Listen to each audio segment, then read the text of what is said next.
Industry latest skills తో best career మీ సొంతం 100% practical learning and top placements కోసం ఇప్పుడే జాయిన్ అవ్వండి Rai university. Welcome to iDream. ఈ రోజు మనతో పాటు chairman of the ethics committee for clinical search doctor Vijay Bhaskar గారు ఉన్నారు. మాట్లాడదాం. Hello sir, welcome to our show. Sir, corona తర్వాత మనం ఏ డిసీజ్ గురించి వినాలన్నా భయం వేస్తుంది. ఎందుకంటే వేరే దేశాల నుంచి కావచ్చు, వేరే రాష్ట్రాల నుంచి కావచ్చు, అక్కడ సఫర్ అవుతున్నారు అంటే మనకు కూడా ఆ ప్రమాదం వచ్చేది ఉందేమో అని చెప్పి భయపడుతున్న సిచ్యువేషన్స్లో ఉన్నాం మనం. ఇప్పుడు మనం రీసెంట్గా 15 days నుంచి ఎబోలా వైరస్ గురించి మనం వింటున్నాం. అసలు ఏంటి సార్, అంటే మనకి ఏమైనా ముందు రోజుల్లో మనం ఎలాంటి పరిస్థితులు, పరిణామాలు ఎదుర్కోబోతున్నాం, అలాగే ఎబోలా వైరస్ గురించి పూర్తి క్లియర్ ఎక్స్ప్లెనేషన్ చెప్తారా? ఇది యాక్చువల్లీ ఆర్థో ఎబోలో వైరస్ అనే ఒక జీనస్ ఫ్యామిలీ నుంచి పుట్టిన వైరస్ అండి. 100 సంవత్సరాల క్రితం కూడా ఈ వైరస్ మనకు ఒకసారి వేవ్ వచ్చిపోయింది, కానీ అప్పుడు అంత అవేర్నెస్ లేదు కాబట్టి దీని గురించి పెద్దగా పట్టించుకోలేదు. ఇప్పుడు ఇది జునోటిక్ అంటాం. జునోటిక్ అంటే యానిమల్స్ నుంచి హ్యూమన్స్కి, జంతువుల నుంచి మనుషులకు స్ప్రెడ్ అయ్యే ఇన్ఫెక్షన్గా భావించడం జరుగుతుంది. సో యూజువల్గా మనం రెగ్యులర్గా వినేది ఒకటే, బ్యాట్స్, ర్యాట్స్, ఈ కొన్ని జంతువులు ఏవైతే సాధు జంతువులు ఉంటాయో వీటి ద్వారా కొన్ని ఇన్ఫెక్షన్స్ కామన్గా స్ప్రెడ్ అవుతుంటాయి. ఈ యొక్క ఎబోలా వైరస్ బ్యాట్స్ నుంచి వస్తుంది. ఈ బ్యాట్స్ ఈ గబ్బిలాలలో మలమూత్రాలు కానీ లేకపోతే వాటి యొక్క లాలాజలం వల్ల కానీ అవి మనకు కాంటాక్ట్లోకి వస్తాయి. ఎక్కడైనా సపోజ్ సర్టన్ కంట్రీస్లలో కానీ ల్యాబ్స్లలో ఎక్కువగా ఈ గబ్బిలాలు ఉంటాయి, రీసెర్చ్ చేస్తుంటారు. అక్కడి నుంచి కోవిడ్ వైరస్ కూడా అలానే స్ప్రెడ్ అయింది వుహాన్ సిటీ నుంచి. అలాగే ఇది కూడా ఈ సౌత్ ఆఫ్రికా నుంచి, సుడాన్ అనే ప్లేస్లోంచి ఈ ఇన్ఫెక్షన్ అనేది గత వారం 10 రోజుల నుంచి, అంటే ఒక 1 month నుంచి విన్నా కూడా ఎక్కువగా 15 రోజుల నుంచి వింటూ వస్తున్నాం. ఇవాళ దాదాపుగా 700 మంది చనిపోవడానికి కారణమైంది కాబట్టి ఇది మళ్ళీ చర్చలోకి వచ్చింది. ఈ ఎబోలా వైరస్ ఎప్పుడో 70-80 సంవత్సరాలు చిన్నప్పుడు మనం పుట్టక ముందు వచ్చింది యాక్చువల్లీ. బట్ మళ్ళీ ఇప్పుడు దీన్ని విరులెన్స్ పెరిగింది. దీనివల్ల కాంటాక్ట్ హిస్టరీ అంటే మనము ఇన్ఫెక్ట్ అయిన పర్సన్స్ కానీ యానిమల్స్ కానీ ఎక్కడైతే వస్తువుల మీద కానీ, చైర్ల మీద కానీ, మంచాల మీద కానీ ఎప్పుడైనా ఆ ఇన్ఫెక్షన్ ఉంటే ఆ ఇన్ఫెక్షన్ని మనం హ్యూమన్స్ టచ్ చేస్తేనే ఇన్ఫెక్షన్ స్ప్రెడ్ అవుతుంది. గాలి ద్వారా కానీ ఇది సోకదు. ఇది take it for grant. Covid అన్నది గాలి ద్వారా సోకింది, కానీ ఇది అలా కాదు. ఇది కేవలం కాంటాక్ట్ హిస్టరీ. అంటే ఎవరైనా వ్యక్తి ఆ టేబుల్ కానీ, చైర్ మీద, ఆ మంచం మీద కానీ ఎక్కడైనా ఇన్ఫెక్టెడ్ ఏరియాని టచ్ చేసినప్పుడు ఈ ఇన్ఫెక్షన్ బాడీలోకి స్ప్రెడ్ అవుతుంది. టచ్ చేస్తే ఇది వచ్చేస్తుంది. అంటే this is a typical history అండి. దీనిలో ఎరోటిక్ అంటే గాలి ద్వారా ఇన్ఫెక్షన్ అనేది లేదు. ఫస్ట్ అండ్ ఫార్మోస్ట్ టచ్ అయిన తర్వాత నోరు కానీ, ముక్కు కానీ, కళ్ళు కానీ లాలాజలాలు ఉంటాయి. ఆ లాలాజలాల ద్వారా మనకు గొంతులో నుంచి ఊపిరితిత్తుల నుంచి వైటల్ ఆర్గన్స్ అన్నిటికి పోతుంది. సో ఎబోలాకి ఇతరత్ర వైరస్లకి తేడా ఏంటంటే దీనిలో సపోజ్ 100 మంది ఇన్ఫెక్ట్ అయితే దాదాపుగా 50 మంది చనిపోయిన ఇన్ఫర్మేషన్ మనకుంది. అదే కోవిడ్ అయితే 100 మంది ఇన్ఫెక్ట్ అయితే కేవలం 5% చనిపోయారు. కానీ అలా కాదు, ఇది 50% ఫేటల్, అంటే వైటల్ ఫ్యాటల్ డిసీజ్ అంటాం. అంటే మనిషిని బ్లీడింగ్ డిసీజ్, అంటే బాడీలో ఉండే కణాలు ఏవైతే ప్లేట్లెట్ కణాలను దెబ్బతీసి ఎక్కడ పడితే అక్కడ బ్లీడింగ్ అయ్యి మనిషి రక్తనాళాలు, బ్రెయిన్, హార్ట్, లంగ్, ఇవన్నీ ఆర్గన్స్, వైటల్ ఆర్గన్, కిడ్నీస్, ఇవన్నిట్లలో బ్లీడింగ్ అయ్యి సడన్గా చనిపోయే ఆస్కారం ఉంటుంది. సో అందుకనే దీనికి ఇంపార్టెన్స్ పెరిగింది. సో టెక్నికల్గా ఇది మన జునోటిక్ ఇన్ఫెక్షన్ బ్యాట్స్ ద్వారా మనకు స్ప్రెడ్ అవుతుంది.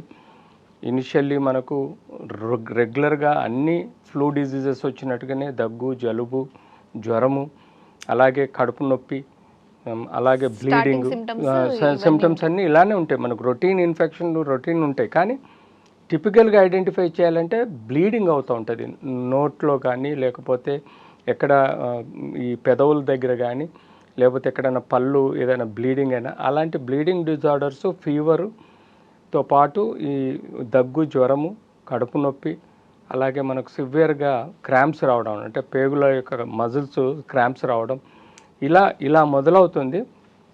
ఇంటర్మీడియట్గా బ్లీడింగ్ వస్తుంది. బ్లీడింగ్ అయిన తర్వాత అన్ని ఆర్గన్స్ దెబ్బతిని చివరిన చనిపోయే ఆస్కారం ఉంటుంది. సో ఇది ఏ ఏజ్ వాళ్ళకైనా వచ్చే ఇది టెక్నికల్గా ఏజ్ అయినా ఎవరికైనా ఇన్ఫెక్ట్ అయినా వస్తుంది, కానీ ఇది అడల్ట్ డిసీజ్. ఇది పెద్దవాళ్ళ డిసీజ్.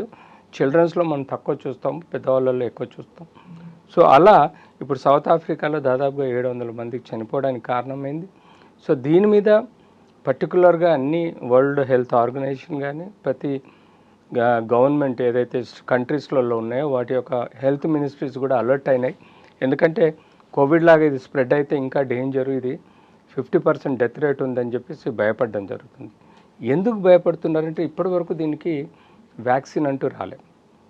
ఒక స్పీసీస్ దీనిలో ఎబోలా వైరస్ 246 అనే ఒక వైరస్కు చిన్న వ్యాక్సిన్ ఉంది, కానీ బట్ ఓవరాల్ వైరస్కు సంబంధించి వ్యాక్సిన్ లేదు. సో ఇది ఎలా చూస్తాం మనం క్లినికల్గా తెలుసుకుంటాం ఫస్ట్, తర్వాత మనం టెక్నికల్గా ఎక్స్రేస్ లంగ్ డిసీజ్లో స్ప్రెడ్ అయితే ఎక్స్రేస్ తీసుకుంటాం, ఎంఆర్ఐ తీసుకుంటాం, సిటీ చెస్ట్ తీసుకుంటాం, అలాగే కొన్ని రక్త పరీక్షలు చేస్తాం. తద్వారా మనకు సిబిపిలో కంప్లీట్ బ్లడ్ పిక్చర్లో మనకు లింఫోసైట్స్ పెరిగి ఉంటాయి.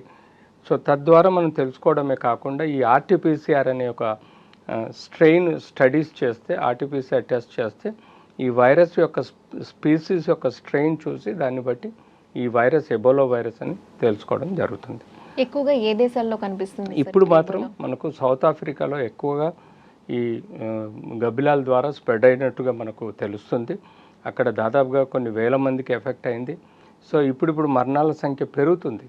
సో మొన్నటి వరకు 500 అనేది ఇవాళ 700 అని మనకు ఇన్ఫర్మేషన్ ఉంది.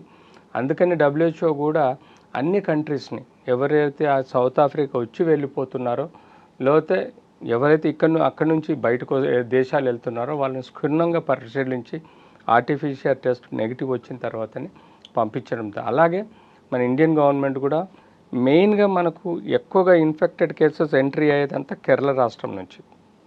ఎందుకంటే కేరళైట్స్ ఆల్ ఓవర్ వరల్డ్ తిరుగుతూ ఉంటారు కాబట్టి మనకి ఏ వైరస్ వచ్చినా కూడా కేరళ నుంచి సిటీలోకి మన ఇండియాలోకి ఎంటర్ అవుతుంది. కాబట్టి కేరళలో ఇప్పుడు అలర్ట్గా ఉన్నారు. ప్రతి ఒక్కరూ వివిధ దేశాల నుంచి వచ్చిన వాళ్ళు ఎవరైతే ఉన్నారో వాళ్ళని అందరికీ క్షుణ్ణంగా పరిశీలిస్తున్నారు. ఎందుకంటే ఒక సౌత్ ఆఫ్రికా నుంచి అని కాదు, సౌత్ ఆఫ్రికా నుంచి వేరే కంట్రీ పోయి ఇండియాకి వచ్చినా కూడా ఆ ఇన్ఫెక్షన్ స్ప్రెడ్ అయ్యే ప్రమాదం ఉంటుంది. అది దాదాపుగా 14 రోజులు మన బాడీలో ఉంటుంది. ఆ 14 రోజుల లోపల జాగ్రత్తగా పడకపోతే ఆ ఇన్ఫెక్షన్ ఈజీగా కాంటాక్ట్ ద్వారా, టచ్ ద్వారా మనకు స్ప్రెడ్ అయ్యే ప్రమాదం ఉంటుంది. ఓకే సార్, ఇనిషియల్ స్టేజ్ నుంచి అంటే మీరు అన్నారు కదా ఇందాక కోల్డ్ కఫ్, ఈ స్టార్టింగ్ స్టేజ్ నుంచి అది సివియర్ అవ్వడానికి ఎంత సమయం పడుతుంది? 14 days. ఓన్లీ 14 సో దాని ఇంక్యుబేషన్ పీరియడ్ 14 days. 14 days తర్వాత ఆ వ్యక్తి యొక్క రోగనిరోధక శక్తి అంటే ఇమ్యూనిటీ సిస్టమ్ చాలా పవర్ఫుల్గా ఉంటే 14 daysలో కన్మరుగైపోతుంది. దానంతట అదే రిపేర్ చేసుకుంటుంది బాడీలో కూడా.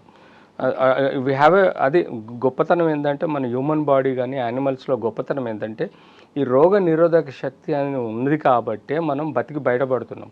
మన చుట్టూ లక్షల వైరస్లు తిరుగుతూ ఉంటాయి. మనకి ఎప్పటికప్పుడు ఏదో ఒక వైరస్, బ్యాక్టీరియా, ఫంగై మనల్ని అటాక్ చేస్తూ ఉంటుంది. కానీ స్టిల్ మనం బతికి బయటపడుతున్నాం. మనకు తెలియని రోగాలు ఎన్నో మన ముక్కు, నోరు, గొంతు, తిండి ద్వారా మనకు ఇన్ఫెక్షన్ వచ్చినా కూడా మనని మనం కాపాడుకొని బయటపడుతున్నాం. ఎందుకంటే ఇమ్యూన్ సిస్టమ్. సో ఆ ఇమ్యూన్ సిస్టమ్ స్ట్రాంగ్గా ఉన్నల్లో 14 daysలో ఈ ఏదైతే వైరస్ ఎంటర్ అవుతుందో ఆ వైరస్కి మనకు యాంటీబాడీస్ తయారవుతాయి. అది వైరస్ని యాంటీజెన్ అంటాం. బాడీలో ఈ ఇమ్యూన్ సిస్టమ్ రోగనిరోధక శక్తి యాంటీబాడీస్ తయారు చేస్తుంది, అంటే సైనికులను తయారు చేస్తుంది. ఆ యాంటీబాడీస్ ఈ యాంటీజెన్ని అటాక్ చేసేసి ఈ మనకు మొదటి నోరు, గొంతులోనే వాటిని నాశనం చేసే ప్రమాదం ఉంటుంది.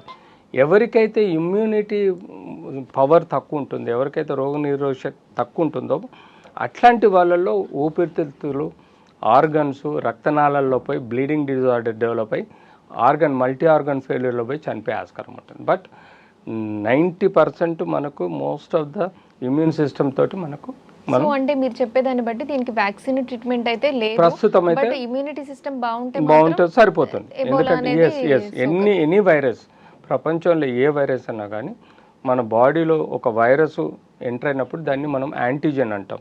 ఈ యాంటీజెన్ మన నోటి, ముక్కు, కళ్ళ ద్వారా, మన లాలాజలం ద్వారా, ద్రవాల ద్వారా మన గొంతులోకి ఎంటర్ అవుతుంది. గొంతులో నుంచి మెల్లగా ఇది ఊపిరితిత్తులోకి వస్తుంది. అక్కడి నుంచి వివిధ ఆర్గన్స్కి స్ప్రెడ్ అవుతుంటుంది. సో ఆ సమయాల్లో ఇది బ్లీడింగ్ అంటే ప్లేట్లెట్ కౌంట్ తక్కువ చేసి బ్లీడింగ్ పెంచుతుంది. తద్వారా అంటే డెంగ్యూ ఫీవర్ లాగా, మనం డెంగ్యూ ఫీవర్ చాలామంది వింటుంటాం, ప్లేట్లెట్ కౌంట్ తగ్గిపోయింది, బ్లీడింగ్ అయింది, చనిపోయింది అని. అలాగే ఇందులో కూడా ఈ బ్లడ్ డిజీజ్, రక్తనాళాలన్నీ బ్లాస్ట్ అయిపోయి ఆల్ ఆర్గన్స్ ఫెయిల్యూర్లోకి పోయి చనిపోయే ఆస్కారం ఉంటుంది. ఓకే సార్, అంటే ఇప్పుడు దాకా అంటే గుడ్ ఫుడ్ హ్యాబిట్స్ చేసుకొని వాళ్ళు ఇలాంటి వైరస్లు వింటుంటే శరీరంలో ఇమ్యూనిటీ అనేది ఎంత ఇంపార్టెంట్ ఆబ్వియస్గా దట్ ఈస్ ట్రూ. ఎందుకంటే మన ఇమ్యూనిటీ సిస్టమ్ రాగున్నప్పుడే మనం ఆరోగ్యంగా ఉంటాం, చాలా రోగాల నుంచి దూరంగా ఉంటాం. మనం కూడా అందుకనే ఇమ్యూనిటీ బూస్ట్ చేసుకోవడానికి బేసిక్గా కేవలం ఫుడ్డే కాదు, ఫుడ్ అనేది అప్రోప్రియేట్గా తీసుకోవాలి. బ్యాలెన్స్డ్ ప్రోటీన్, ఫ్యాట్ అండ్ మనకు కార్బోహైడ్రేట్ డైట్ తీసుకుంటూ మినరల్స్, విటమిన్స్, వాటర్ కంటెంట్ ఎక్కువగా తీసుకోవాలి. మన బాడీలో ఎక్కువ 80% వాటరే ఉంటుంది. So intracellular fluid, extra cellular, so వీటన్నిటిని మనం కరెక్ట్ మెయింటైన్ చేసుకుంటే మన బాడీలో ఇమ్యూన్ సిస్టమ్ కూడా బాగుంటుంది.